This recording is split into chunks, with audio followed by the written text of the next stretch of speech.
Hello? Bakit? Hihingi po ako sa inyo advice. Ha?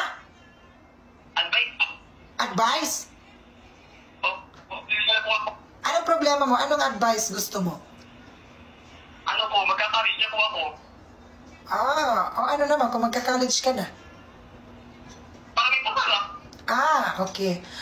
May pangarap. Mag-aral ka ng mabuti. Kung makatapos ka ng mag-aral, magtrabaho ka, tulungan mo ang iyong pamilya, ang iyong mga magulang, hanggat humihinga pa sila 3 times a day, okay? Opo. Kamusta po siya sa Dubai? Okay lang naman ako dito, hindi naman ako minamaltrato ng amo ko.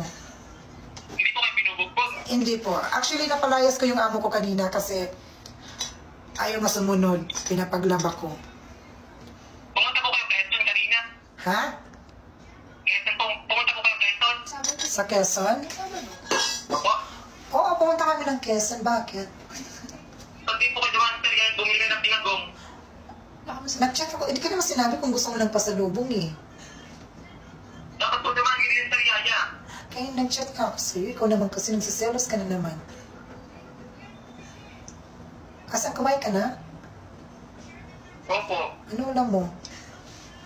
Baboy. Anong luto? Nilaga. Si tita andyan?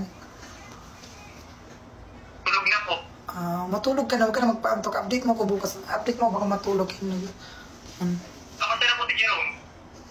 Hindi ko alam. Ikaw, baka mag-inom ka na naman ha? Opo. Huwag ka na mag-inom. Baka magtambay-tambay ka pa sa labas ha? Kayo nga buloy. Mamaya, ano lang kita. Love you. Tulog ka Hindi na. po salamat. Huwag ka na magselos kaya dito na ako magtatrabaho. Sige na, kaya magbibenta pa ako. Love you. Ano pala pangalan mo? Hindi rin po. Nice to meet you. Okay, bye-bye. Get well soon.